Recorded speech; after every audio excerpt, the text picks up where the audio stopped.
What's up, guys? I know it's been a while since I last brought you a video, but this one's a pretty highly anticipated one. Thought I'd get this quick and done with. No frills, nothing fancy. You guys are really itching to get this one, so I'm just going to put it out there. Minimum editing, minimum work done to it. Just shooting it with a lot less battery on my camera than I usually would for a video like this, but let's get straight into it.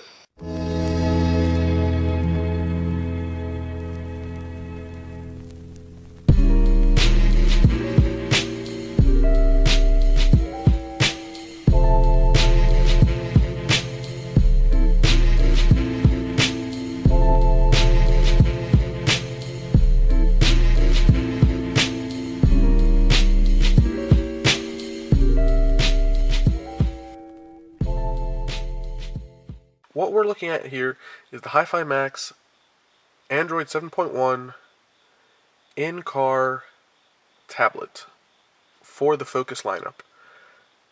This one is specifically for a 2015 up Focus ST. All of these navigations only work with non-My Focus Touch models. So that means if your car previously had a touchscreen display from Ford, these are not going to be compatible with it. First things first, let's talk about the price tag. I do believe on the Rebel Devil website right now, it's around $500, and purely for a head unit upgrade, you might think, well, that's a little steep. But once you dive into it, install it on your own car, you'll sort of understand a little better what it is that we're looking at. Well, basically, what we have is a 9-inch screen, Android 7.1, running on a quad-core processor with 16 gigabytes of internal memory, and I do believe 2 gigabytes of RAM. Initial impressions: display responsive enough to the touch, familiar with your usual Android ethos. You've got your drop-down notification bar, a few extra settings that you can play with, a slider for your brightness. Now, again, very familiar for Android users. You've got your typical home screens, and then you've also got your app drawer right here, which holds all of your other applications that you'd like to hide. Also familiar to Android users are widgets. Kind of widgets where you can hold and drop into place. Now, for me personally, I'm not a big widget user, so this might be for someone else, but nonetheless, it is there, and it's a very cool feature. Going back to the home screens, we do, of course, have to be aware of the fact that this needs to be a very simple device to use, a very efficient, very responsive device to use, and so far, with my brief testing, it has been quite responsive. Plays all of my applications.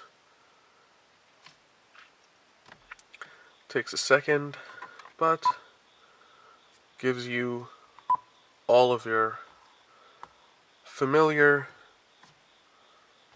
uses.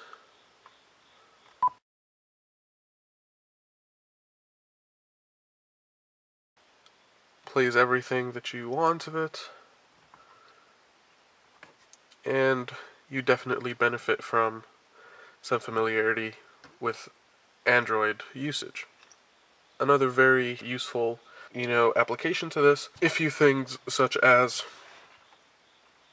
your eject button for your DVD that is included. You have a very familiar cascading menu of recent applications that you can close out altogether. In the drop-down menu, you have a little rocket, that just means that you're clearing your cache, which of course boosts your speed. Things like your volume, and of course things like your amp, which is just the amplifier to customize your sound settings. Home button at the top, internet browsers preloaded, and the familiar Android back button at your top left, at your top right, sorry.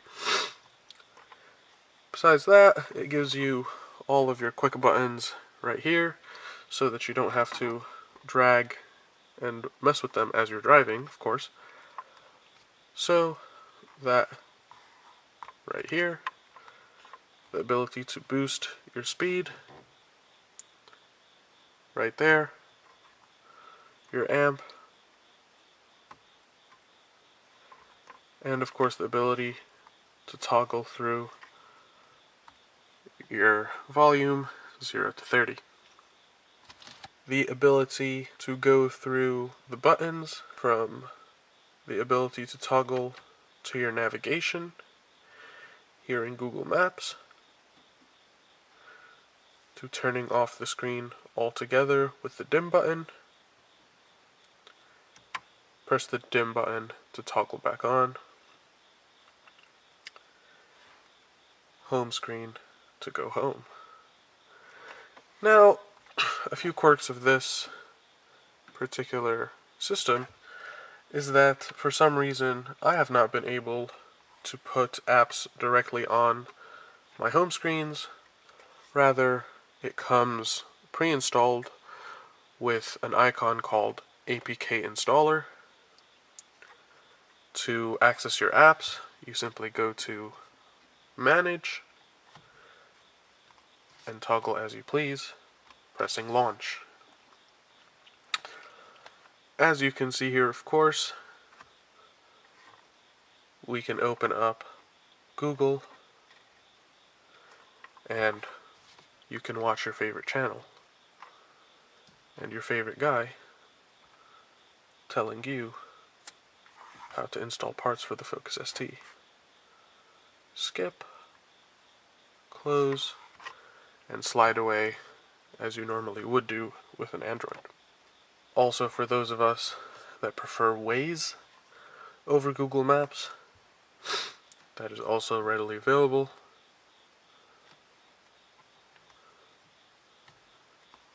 Operating as it normally would do in a normal setting. Here, with a very high amount of accuracy, although it seems to have an existential issue with whether it's not moving or whether it's simply moving with the rotation of the Earth.